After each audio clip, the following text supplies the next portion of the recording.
부동산 공시가격의 시세 반영률을 높이기 위한 장기 방안이 발표됐습니다. 네, 2030년까지 공시지가를 시가의 90% 정도까지를 맞추자라고 하는 긴 로드맵입니다. 중저가 1주택을 보유한 서민들의 재산세 세부담이 늘어나지 않도록 할 계획입니다.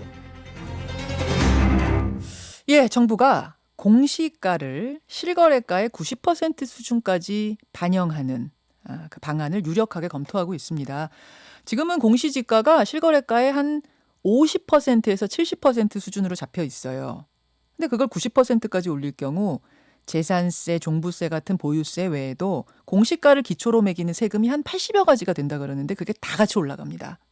그렇다 보니까 상당히 민감한 문제인 거죠.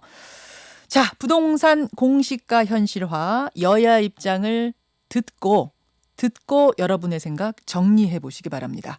먼저 여당 국토위 소속입니다. 더불어민주당 소병훈 의원 연결이 돼 있습니다. 소병훈 의원님 안녕하세요. 네, 안녕하십니까. 소병훈입니다. 예, 공시가를 실거래가의 90% 수준까지 현실화해야 된다. 이게 절실한 이유는 뭘까요? 아마 그 공시가격이 그 대상에 따라서 좀 다르다는 것은 국민들께서 잘 모르실 겁니다. 현재 토지가 65% 정도, 그리고 주택은 현 가격의 한 53%, 그리고 공동주택, 아파트 같은 경우가 70%인데요.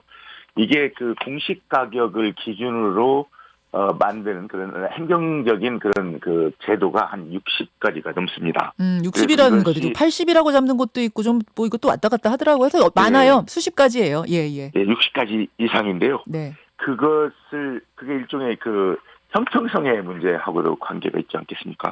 그래서 이걸 바로잡아주는 것이 공시가격을 올린다는 그런 의미보다는 네. 어떤 그 조세 제도의 형평성을 맞추기 위해서라도 해야 된다. 이런 의미에서는 이걸 좀 정부에서 그동안에 모든 정부들이 그 공시가격을 시작했던 2003년 이후에 네. 모든 정부가 공약했던 사항이기도 합니다. 지금 주택은 공시가격이 뭐 몇 프로고 저 아파트는 몇 프로고 다 조금씩 차이가 있는데 그러면은 시기는 조금씩 다르더라도 결국은 일괄적으로 90% 맞춰야 한다고 보세요. 아파트건 주택이건 빌딩이건. 아니 꼭 그렇지는 않습니다. 왜냐하면 우선 당장 그 우리 국민들이 현실 생활에서 영향을 받는 네. 저는 이제 주택부터 해야 되고 네. 사실은 토지나 이 부분은 좀 긴 시간을 두고라도 바로잡아야 되겠다 그런 생각이 시차는 두고 하지만 언젠가는 네. 90% 선까지 가는 게 맞다고 보시는 거고요. 그렇습니다. 자, 이론적으로 상당히 일리가 있는 이야기입니다만 이제 문제는 현실인데 조세 부담을 유발할 가능성이 있다는 지적이 나와요. 특히 실거주 1주택자들의 불만의 목소리가 지금 큽니다. 내가 집값을 올린 주범도 아니고 하룻밤 자고 나면 집값이 올랐는데 이거 엄밀히 따지면 당국이 부동산 정책 실패한 게 문제지. 내가 뭘 잘못했다고 갑자기 세금을 20%나 더 내야 한다는 소리인가? 게다가 당장 팔아서 시세 차익을 보면 모르는데 나는 그냥 살던 동네에 계속 사는 거고 앞으로도 살 건데 그러면 세금 낼 수 있는 현금 부자한테 이 집 내놓고 난 딴 동네로 이사 가란 소린가? 이런 얘기가 나옵니다. 정말 그 본질이 아니라는 생각을 하는데요. 흔히들 그 조세 폭탄, 세금 폭탄 이런 이야기라 하지 않습니까? 예.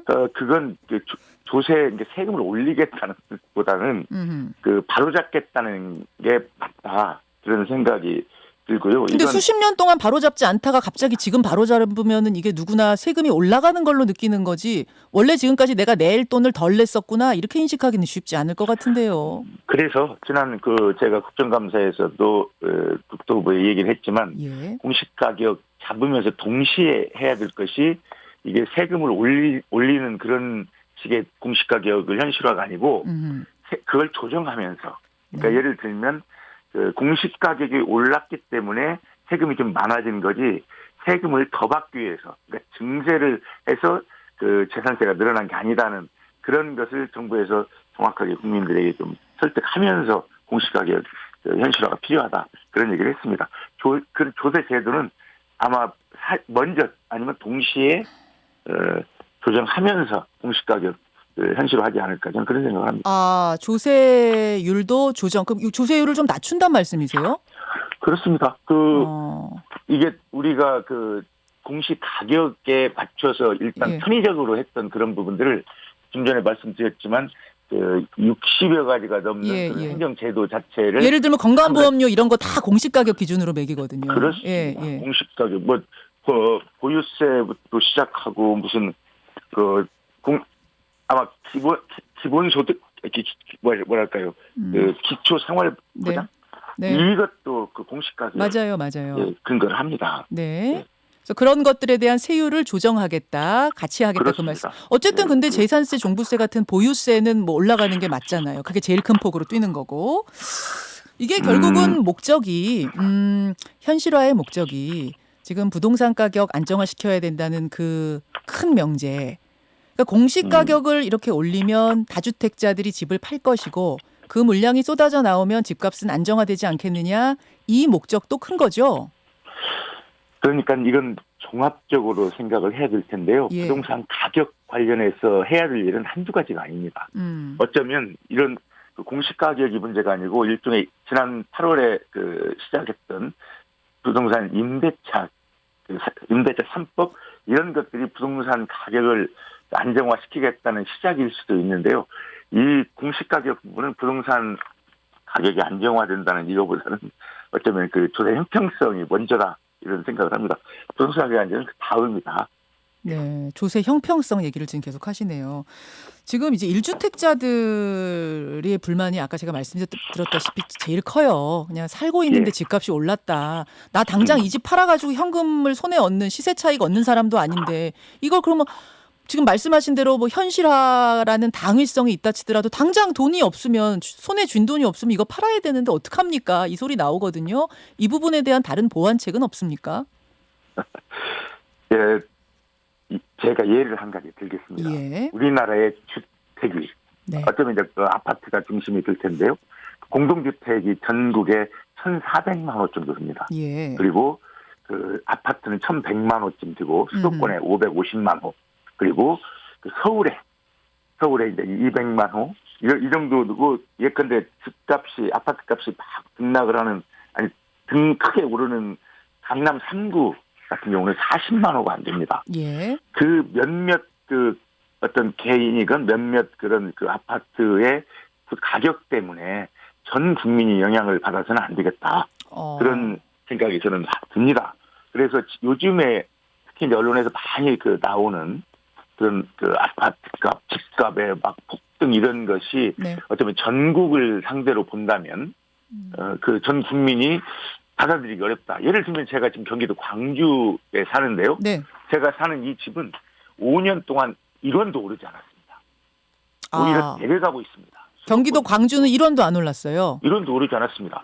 그러니까 전 국민을 대상으로 해야지 네. 언론에 등장하는 몇몇 그 지역 그리고 몇몇 아파트 네. 1,100만 호 전국에 있는 그 아파트보다 아주 소수인 그런 아파트의 등락, 값의 등락 이런 걸 따지는 건 정부가 할 일이 아니라고 봅니다. 그럼 전국의 그 일부라고 지금 말씀하신 서울에 지금 아파트 중위가가 9억이 넘지 않습니까? 근데 지금 일부라고 표현하셨는데 그럼 거기에서 이 세금이 감당 안 되는 분들은 팔고 1주택자라도 실거주자라도 팔고 뭐 광주라든지 다른 곳으로 가야 된다는 뭐 이게 이렇게 되는 걸까요?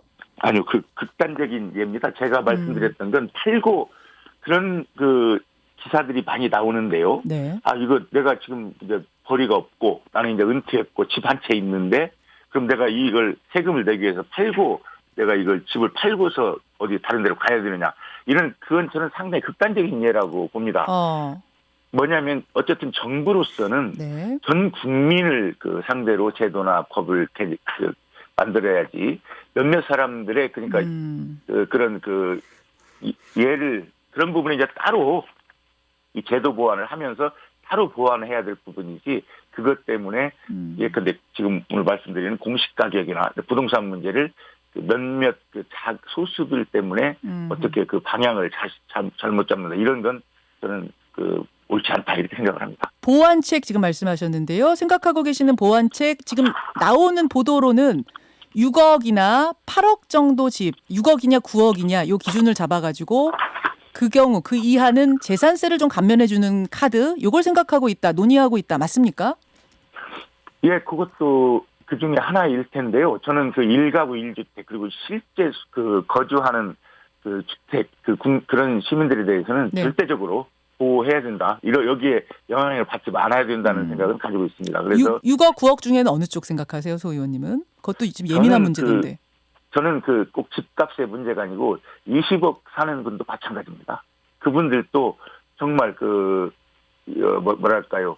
그 집 한 채 있고 자기가 오랫동안 살아온 집이고 예. 자기 의지와 상관없이 값이 올랐고 예. 이런 경우에 그걸 단순히 집값이 얼마이기 20억이기 때문에 세금을 많이 내야 된다. 이런 건 좀 보완을 해줘야 된다. 아, 그럼 6억이냐 9억이냐 그 문제가 아니라 1주택자냐 아니냐 이걸 기준으로 해서 1주택자라도 집값이 높더라도 1주택자에 대해서는 보완책을 마련해줘야 된다 그 말씀이신 거예요?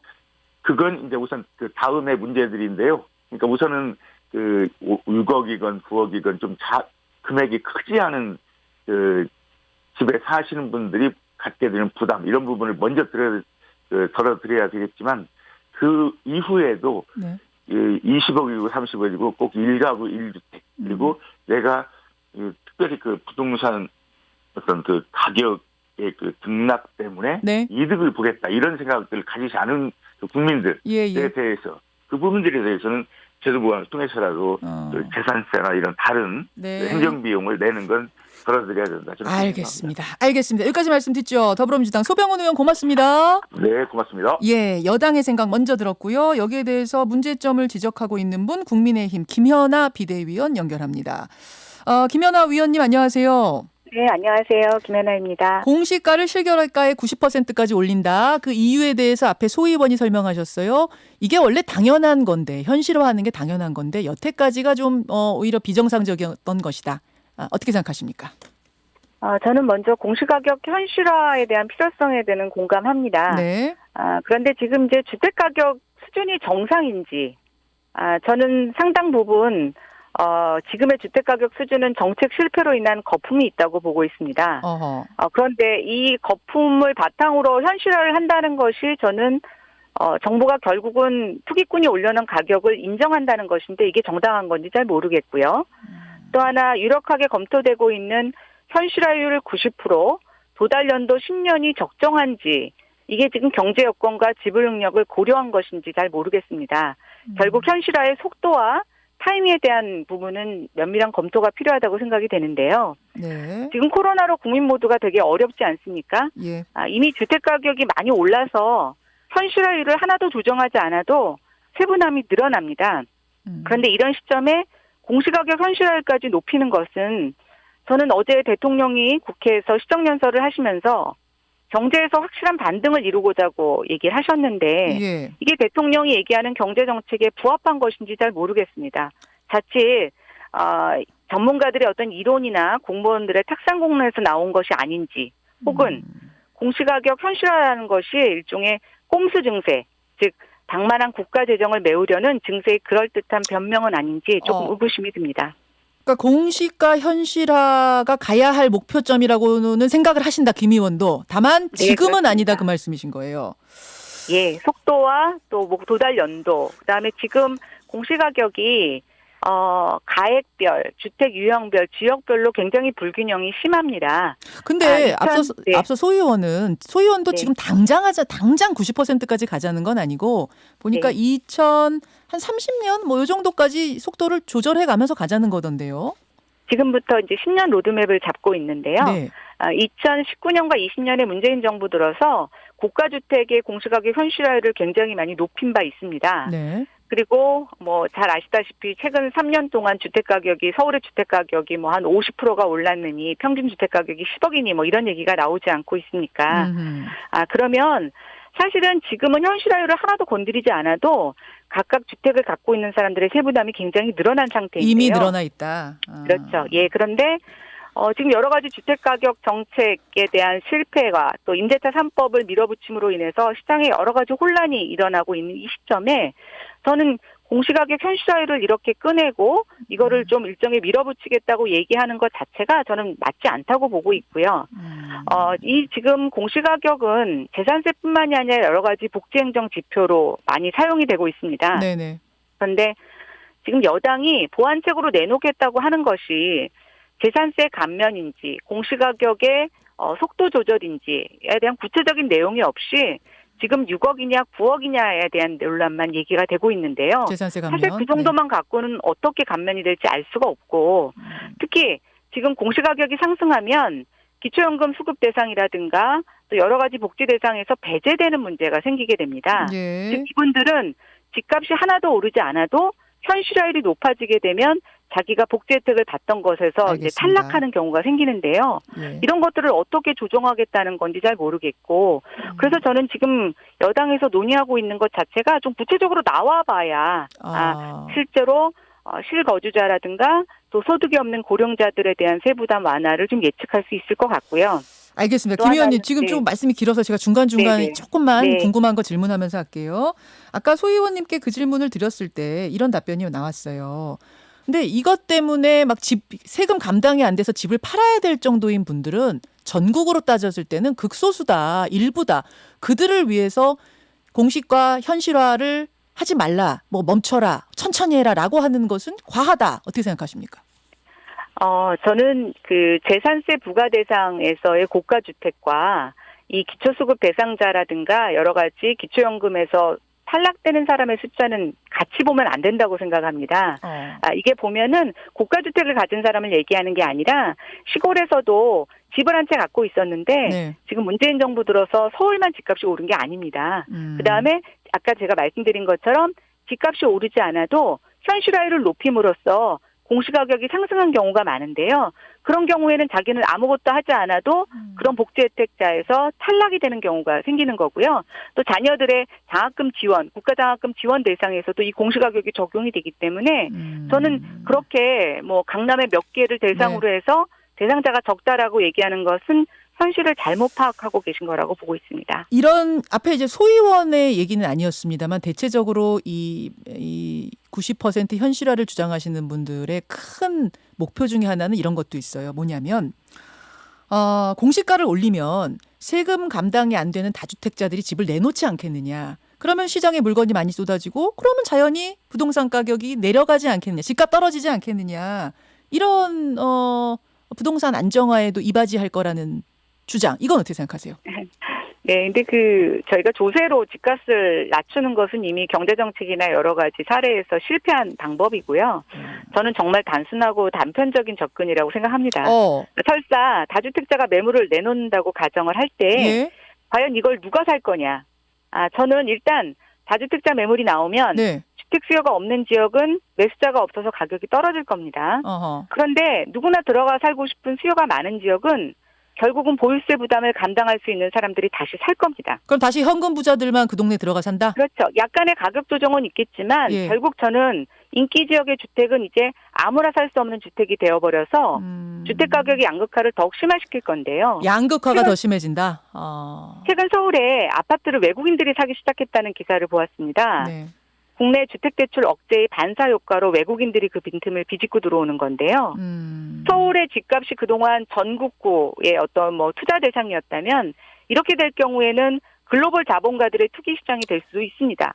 그리고 이렇게 보유세를 높이게 되면 또 인기 지역은 전세 수요도 많아서 임대료에 전가될 가능성도 있습니다.